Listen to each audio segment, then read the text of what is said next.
Shalom, Parashat Yitro, la paracha des 10 commandements.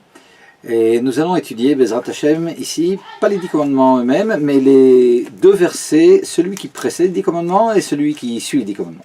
Les 10 commandements, c'est 13 versets, et au chapitre 20, du 1er au 15e verset, nous avons donc un verset d'introduction, 13 versets des 10 commandements, puis un 15e verset qui suit ces 10 commandements. Nous allons étudier le 1er et le 15e. Et le rapport entre les deux. Alors le premier nous dit Vaïdaber Elokim et kol advarim haele, les morts, l'Éternel ou Dieu et prononça toutes les paroles qui suivent les morts. Alors que signifie le mot les morts? Alors en général, lorsque l'on a dans la Torah plusieurs reprises Vaïdaber Hashem el Moshe les morts, Akadosh Baruch Hu parle à Moshe. Alors les morts, quand on regarde dans une Bible traduite, alors très souvent on nous dit ben oui, en disant. Ouais, Dieu parla à Moshe en disant en ces mots. Mais en réalité, chez les commentateurs, c'est pas comme ça qu'ils expliquent le mot les morts.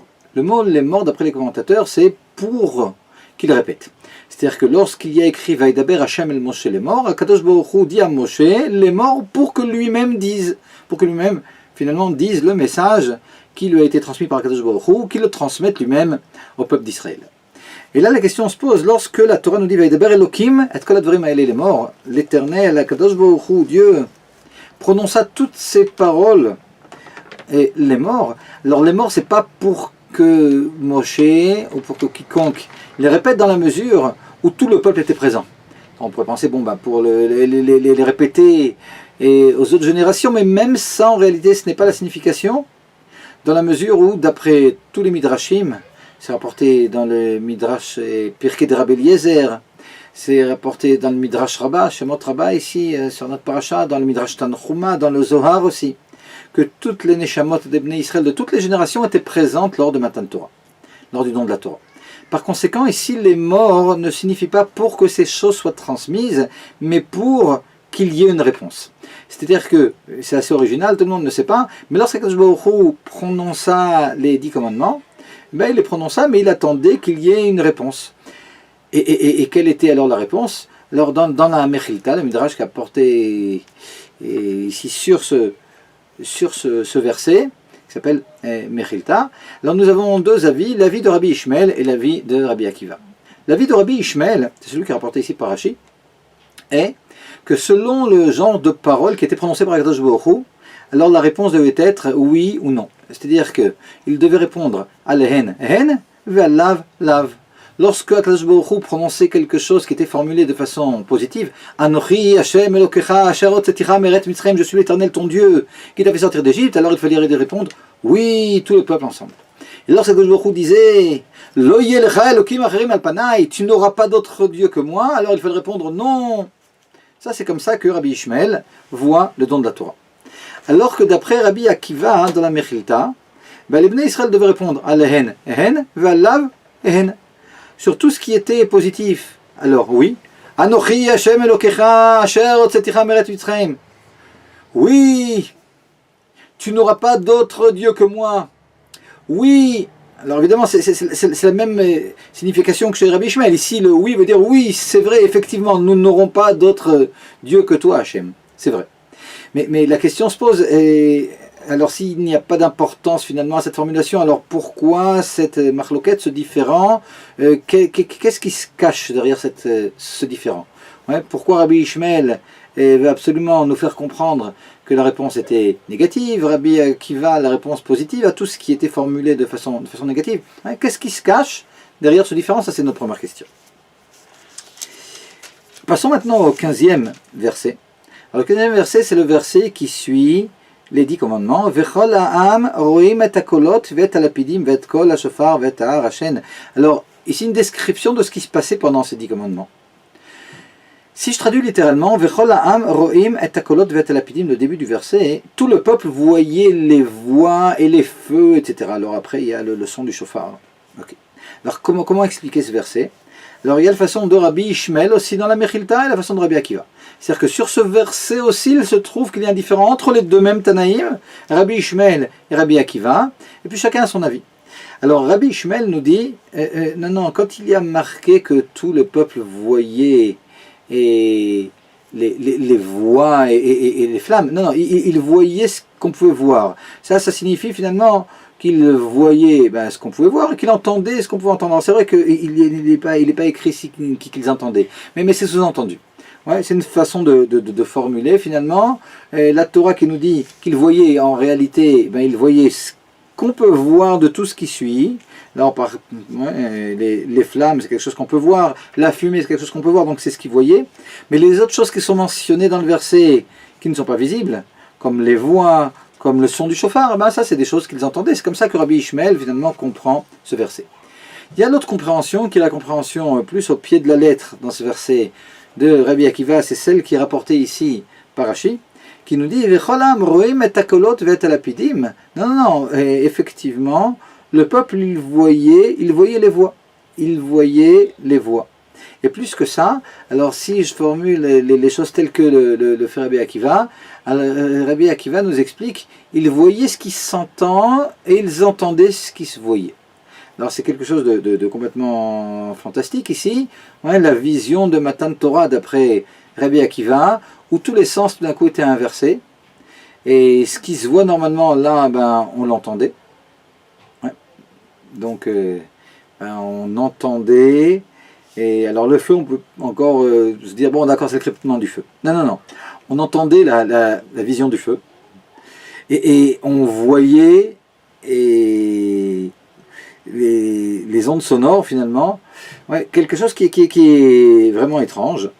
Et là aussi se pose la question, d'après Rabbi Akiva, à quoi sert tout ça? Kadosh Baruch Hu ne fait pas de miracle pour rien, donc il faudrait comprendre, c'est évident, si Rabbi Akiva nous dit ça par rapport à Matan Torah, qu'il y avait une importance ici dans Matan Torah, quelle est l'importance de voir ce qui s'entend, d'entendre ce qui se voit, quelle importance de nous le dire aussi, mais la question elle est aussi tournée vers Rabbi Ishmael. Et d'après Rabbi Ishmael, ce qu'il nous décrit c'est quelque chose qui est tout à fait naturel. Donc pourquoi il a besoin de nous le dire? Alors, il ne vient pas uniquement pour contrer Rabbi Akiva, parce qu'a priori il vient expliquer quelque chose qui est écrit dans le verset, et il tient vraiment à nous faire comprendre que le verset veut nous dire que les Bnei Israël voyaient ce qui se voyait et entendaient ce qui s'entend. Et là aussi, alors il faut savoir pourquoi c'est tellement important de nous dire quelque chose d'aussi naturel que de voir ce qui se voit puis d'entendre ce qui s'entend. Donc ça aussi, cette deuxième différence, quelque chose qu'il faut raffiner, il faut essayer de comprendre. Et on pourrait dire comme ça que la troisième question, c'est dans la mesure où, juste avant les 10 commandements, juste après les 10 commandements, on a deux versets, et il se trouve que ces deux versets sont interprétés de façon complètement différente par les deux mêmes Tanaïm, Rabbi Akiva et Rabbi Ishmael. Alors on comprend qu'il y a un rapport entre ces deux marlokot, ces deux différents, et la question est de savoir quel rapport y a-t-il entre ces deux histoires finalement, et celle de la façon dont on devait répondre aux 10 commandements, et puis celle de la façon dont on pouvait voir et comprendre et entendre tout ce qui nous entourait, et c'est notre troisième question. Okay. Pour pouvoir répondre, alors on va peut-être essayer d'abord de reprendre la phrase de Rabbi Akiva, qui nous dit que les Bnei Israël voyaient ce qui s'entend et entendent ce qui se voit, puis essayer de comprendre alors qu'est-ce que c'est que voir, qu'est-ce que c'est qu'entendre, qu'est-ce que c'est que ce qui s'entend et qu'est-ce que c'est que qui se voit, puis alors on va peut-être comprendre un peu plus ce que veut nous dire ici et Rabbi Akiva. Si on prend les sens qui sont la vue et l'ouïe, il y a une différence, fondamentale entre les deux, dans les mécanismes. Alors parlons du mécanisme de la vision et le mécanisme de l'audition. Alors pour l'homme qui doit capter ce que le monde finalement lui présente, c'est sûr que dans le mécanisme de la vision, l'information elle pénètre dans la conscience de façon beaucoup plus forte. C'est d'ailleurs pour ça que même au niveau de la halakha, on a un klal, on a un principe selon lequel en ed nasa dayan, c'est-à-dire que quelqu'un qui a été témoin de quelque chose, il ne pourra pas après juger cette chose-là. C'est-à-dire que si cette personne-là est un juge rabbinique, il ne pourra pas être juge parce qu'il n'est déjà absolument plus, à partir du moment où il a vu la chose, il n'est plus objectif et puis il ne pourra pas trouver une bonne chose à dire sur quelqu'un qu'il a vu faire quelque chose de vraiment dur, alors que lorsqu'il entend la chose uniquement, ben, il y a encore une place à aider la personne et puis à pouvoir entendre encore un bon côté d'interprétation. Donc ici, on comprend que le fait de voir quelque chose chez l'homme, ça pénètre beaucoup plus l'être que lorsqu'on l'entend. Puis bon, les choses sont assez claires, puis bon, elles sont connues. Quand on parle maintenant de ce qui se voit et ce qui s'entend, ben, ce qu'on appelle ici dans la phrase « ce qui se voit et ce qui s'entend ben, », ce qu'on a l'habitude de voir, ben, c'est le monde matériel. Ouais, c'est ce qu'on appelle ici ce qui se voit. Et ce qu'on a l'habitude d'entendre, alors on dit par exemple « Shema Israël, Hashem Elokeinu, Hashem Echad » d'écoute Israël. Et Hashem, c'est notre Dieu, Hashem est un. Alors on dit « écoute ouais, », il s'agit de quelque chose de spirituel. Quelque chose de spirituel, bon ben c'est plus fin. Alors c'est ce qu'on a l'habitude d'entendre. Ouais, et pas de voir, on a moins de connaissances de ce qui est spirituel dans la mesure où nous-mêmes nous sommes matériels et attachés au monde matériel. Alors ce qui se voit, c'est ce qui est matériel, et la vision, elle capte beaucoup plus le matériel que l'audition. Et si maintenant on reprend la phrase de Rabbi Akiva, alors lorsque Rabbi Akiva nous dit que lors du don de la Torah, ben, les Bnei Israël voyaient ce qui s'entend et entendaient ce qui se voit, ben, en d'autres termes, ça veut dire qu'ils avaient une très bonne compréhension et une vision réelle de la spiritualité.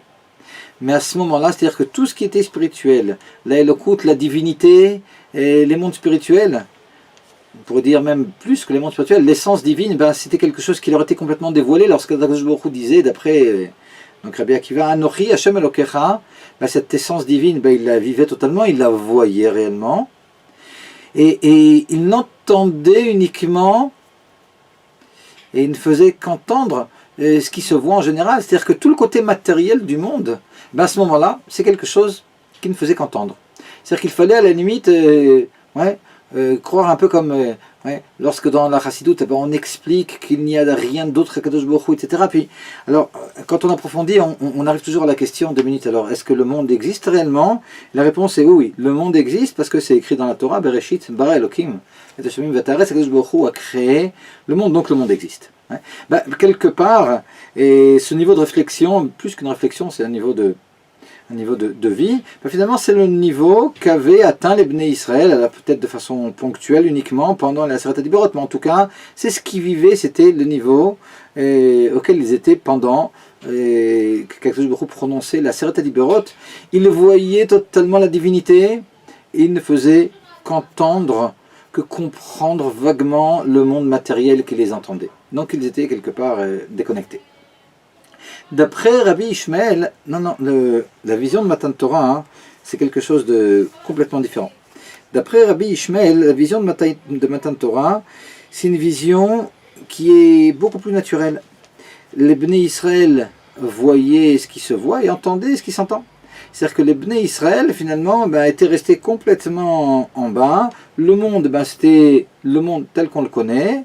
Et dans ce monde tel qu'on le connaît, ils voyaient autour d'eux, sûrement du sable, ils voyaient autour d'eux les personnes qui étaient autour d'eux. Et ce qui s'entend, ils l'entendaient. Ce qui se voit, ils le voyaient. Et c'est dans ce contexte qu'il y a eu Matan Torah.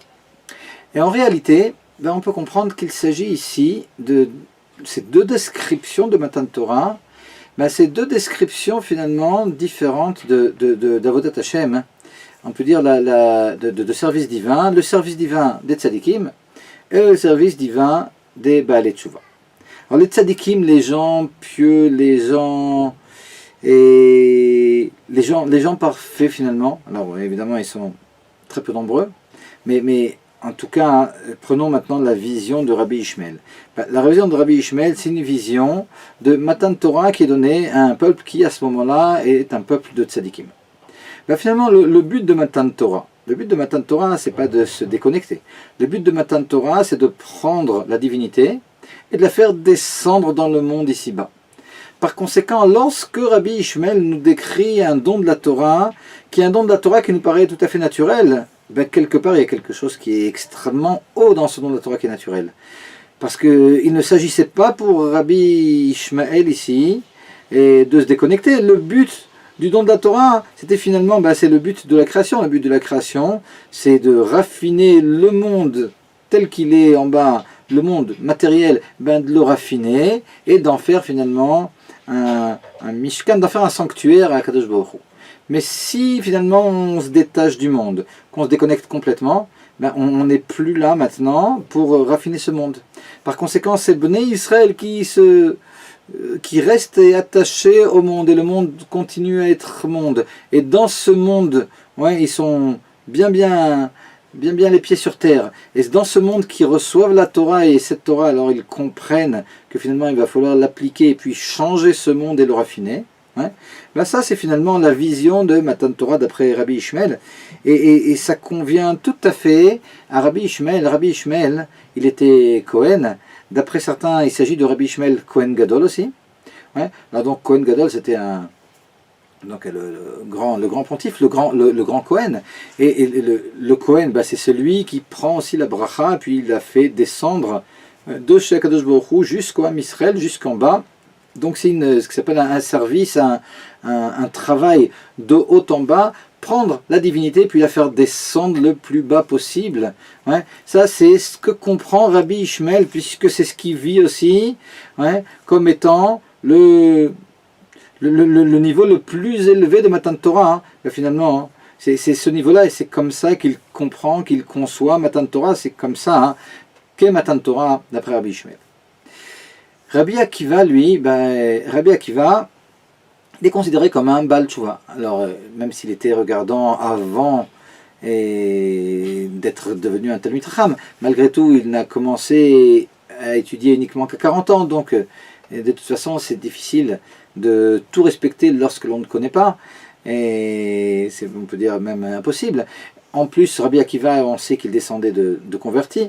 Donc Rabbi Akiva, lui, ce qu'il représente, ce qu'il vit, et c'est beaucoup plus le deuxième type de service divin. Et le deuxième type de service divin, c'est ce qui s'appelle le service divin des Baalei Tshuva. Donc le service divin des gens qui se repentent. Et les gens qui se repentent, et en tout cas, dans un premier temps, ce qui les intéresse, c'est pas tellement de prendre le monde qui les a fait tomber, le monde duquel ils veulent un peu se déconnecter. Et c'est pas tellement de prendre la divinité puis de la faire descendre dans le monde, parce que ce monde-là, quelque part, il le fuit un peu. Et donc, chez Rabbi Akiva, et Rabbi Akiva, c'est comme ça aussi qu'il voit le peuple lors de Matan Torah. Et finalement, le peuple, on peut le considérer comme des tzadikim, on peut aussi les considérer comme des Baalei Tshuva. Ils reviennent de loin quand même, de 49 degrés d'impureté, et dans lesquels ils étaient plongés lorsqu'ils étaient en Égypte. Donc on peut aussi les considérer comme des Baalei Tshuva. Et donc dans ce Matan Torah, ce que voit Rabbi Akiva comme étant le point important, c'est le fait qu'il y a une élévation quelque part des Bnei Israël. Mais lorsqu'ils s'élèvent des Bnei Israël, alors ils s'élèvent et donc ils arrivent à un niveau où ils fusionnent complètement avec la divinité, et donc ils voient ce qui s'entend, ils entendent ce qui se voit, etc. Mais le monde, en tout cas, il reste tel quel. Et on ne peut absolument pas le raffiner dans la mesure où on s'en est détaché. Donc ça c'est la deuxième vision, et la vision de Rabbi Akiva, d'un Matan Torah qui est complètement extraordinaire. Alors c'est extrêmement beau, c'est sûr, mais d'un autre côté, c'est pas tout à fait la finalité de la divinité, de ce que voulait Kadosh Baruch Hu dans la création du monde. Alors dans un premier temps, c'est vrai, il faut se raffiner, il faut se rapprocher de Kadosh Baruch Hu pour pouvoir travailler ce monde. Mais en attendant, c'est l'état de perception de Matan Torah d'après Rabbi Akiva, et donc ça diverge totalement de la façon de voir de Rabbi Ishmael. Mais de façon générale, lorsque l'on considère les mitzvot, et finalement c'est ce qu'on reçoit à Matan Torah, lors de Matan Torah, ce qu'on reçoit finalement, c'est la possibilité maintenant d'accomplir la Torah dans un monde matériel. Et dans ces mitzvot que l'on reçoit avec la Torah, donc il y a les 10 commandements, mais ces 10 commandements, ils sont suivis finalement de toutes les mitzvot, encore 603 mitzvot en dehors des 10 commandements, donc 613 mitzvot en tout. Et dans les mitzvot, lorsque l'on regarde, ce que représentent les mitzvot, y a deux aspects dans les mitzvot, et finalement ces deux aspects, ce sont les deux aspects qui sont marqués, l'un par Rabbi Ishmael et l'autre par Rabbi Akiva. Alors, lorsque l'on parle des mitzvot, alors dans chaque mitzvah, il y a quelque chose de bien particulier. Chaque mitzvah a son but, chaque mitzvah est là pour changer, pour raffiner quelque chose chez l'homme, pour raffiner quelque chose dans le corps de l'homme, dans l'être de l'homme, dans le monde aussi. Ouais. Alors il suffit de regarder ce que disent tous les commentateurs sur les différentes mitzvot pour savoir exactement quelle est la zgoula, on peut dire, quelle est la finalité de chacune des mitzvot. Puis c'est extrêmement beau, et chaque mitzvah a quelque chose de bien précis en ce qui concerne finalement l'impact qu'elle va avoir sur le monde. Lorsque l'on étudie le Tanya, on apprend qu'en dehors de cette idée de but bien spécifique qu'il y a dans chacune des mitzvot, il y a aussi l'idée de mitzvah. L'idée de mitzvah, finalement, c'est d'accomplir le ratzon d'Akadosh Baruch Hu. Et donc, en dehors de ce côté bien spécifique de chaque mitzvah, il y a ici aussi, dans chacune des mitzvot, l'idée générale de faire une mitzvah parce que c'est le ratzon d'Akadosh Baruch Hu, la volonté d'Akadosh Baruch Hu. Et quelque part, il y a aussi une façon de regarder les mitzvot où il n'y a aucune importance, et à savoir si c'est une mitzvah qui est importante, qui n'est pas importante, qui est midirabanan, qui est midoraita, qui est un minag, ou quelque part c'est la volonté divine, donc je dois l'accomplir. Et ça, c'est quelque chose de beaucoup plus général dans la mitzvah. Et lorsque l'on regarde finalement l'accent mis par Rabbi Akiva et l'accent mis par Rabbi Ishmael, Rabbi Ishmael, lui qui s'occupe de ce raffinement du monde, ce qu'il voit comme étant le point principal et dans le Matan Torah, c'est le but bien spécifique qu'il y a dans chaque mitzvah, alors que chez Rabbi Akiva ici, ce qu'il met en avant, c'est finalement le côté général qu'il y a dans chaque mitzvah. Dans chaque mitzvah, finalement, ce qui est important, c'est de se lier à Kadosh Baruch Hu. C'est lié à Kadosh Baruch Hu, et que ça descende d'en bas dans tel ou tel autre détail, c'est moins ce qui est important. Et là, dans ce qu'on vient de dire, on peut comprendre finalement le lien qu'il y a entre la première marloquette et la deuxième marloquette, le premier différent et le second différent. Parce que si on a parlé du second différent, alors on comprend, il y a deux visions de Matan Torah, et le Matan Torah fantastique de Rabbi Akiva, et le Matan Torah qui est tout à fait plongé dans la nature et qui est là pour pouvoir changer le monde ici-bas. Donc c'est important que le monde reste monde, la vision de Rabbi Ishmael.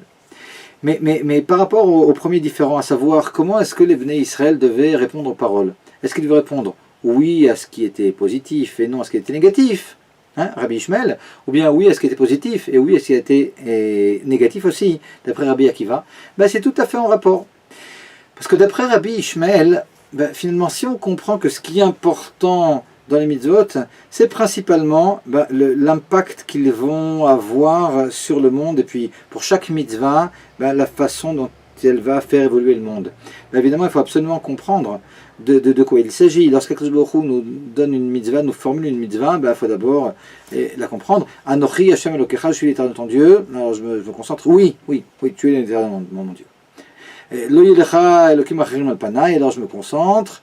Non, il n'y aura pas d'autre Dieu. Alors j'ai compris de quoi il s'agissait, puis j'ai essayé donc d'intégrer, puis je vais changer le monde en fonction, et réellement, non, je n'aurai pas d'autre Dieu que toi. Mais pour Rabbi Akiva, dans la mesure où finalement toutes les mitzvot ont la même importance, finalement ce qui est important, c'est pas tellement de savoir ce que nous dit Akadosh Baruch Hu. Akadosh Baruch Hu nous formule un commandement, on dit oui. On dit oui de toute façon, quelle que soit la parole d'Akadosh Baruch Hu, que ce soit positif, que ce soit négatif, que ce soit Akadosh Baruch Hu. Oui, on peut même dire oui à l'avance, à la limite s'il le fallait, sur les 10 commandements. Oui, j'accepte, je n'ai même pas besoin de savoir ce que tu vas me dire, j'accepte déjà à l'avance. Et d'ailleurs, ça peut même nous aider à comprendre ce qu'on vient d'expliquer. Pourquoi est-ce que la Mechilta a besoin de répéter pour Rabbi Ishmael et pour Rabbi Akiva, et qu'ils disaient oui à ce qui était positif. Parce qu'a priori, les deux disaient oui à ce qui était positif. En ce qui concerne ce qui était négatif, alors c'est là qu'il y a un différent. D'après Rabbi Ishmael, il disait non à ce qui était négatif. D'après Rabbi Akiva, il disait oui à ce qui était négatif aussi. pourquoi parler du oui, du même oui qu'il disait sur ce qui était positif et en réalité, même pour ce qui était positif, il ne répondait pas de la même façon. Il disait oui, mais le oui d'après Rabbi Ishmael et le oui d'après Rabbi Akiva, c'est pas le même oui.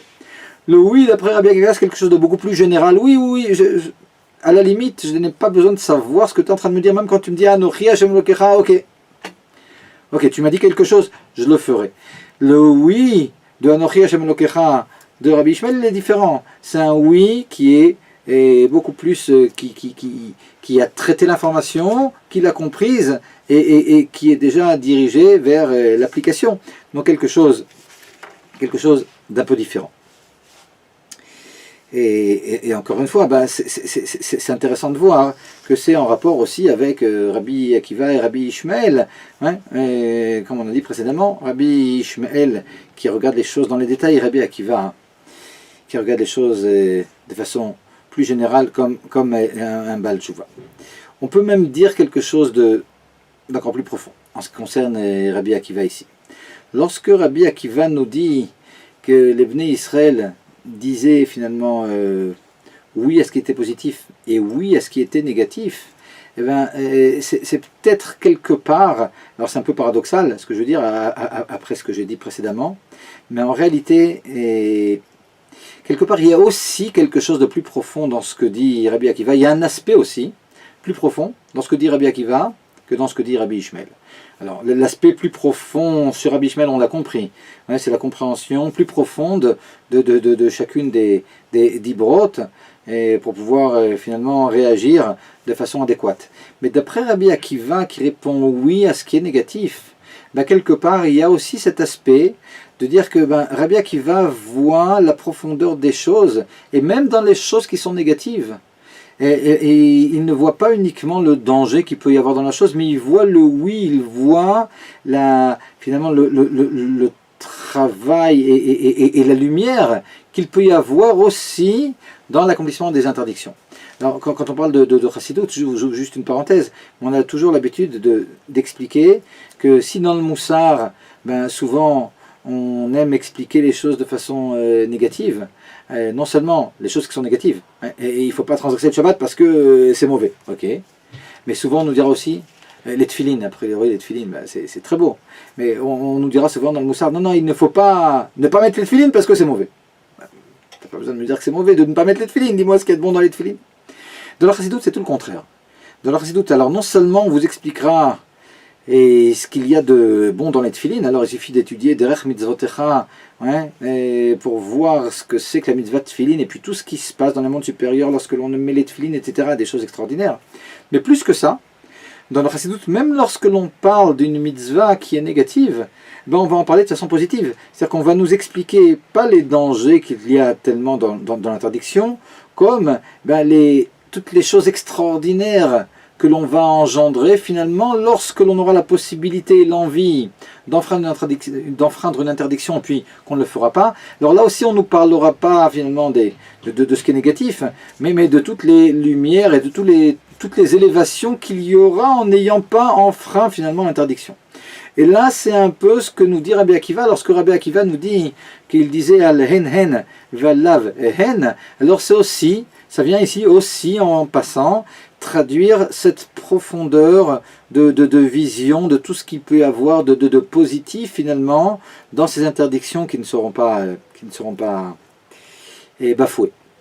D'ailleurs c'est aussi en rapport avec ce Rabbi Akiva qui lorsque à la fin de Maseret et Makot, alors on sait qu'il se trouve avec d'autres Tanaïm, et puis il se trouve à Yerushalayim, et puis il voit, alors c'était après la destruction du Beth Amikdash, et il voit un renard qui sort du Kodesh Kodashim, du Saint des Saints, alors tous les Tanaïm pleurent, et Rabbi Akiva est joyeux, Rabbi Akiva rit, et alors tous ses amis lui disent, mais qu'est-ce que tu ris?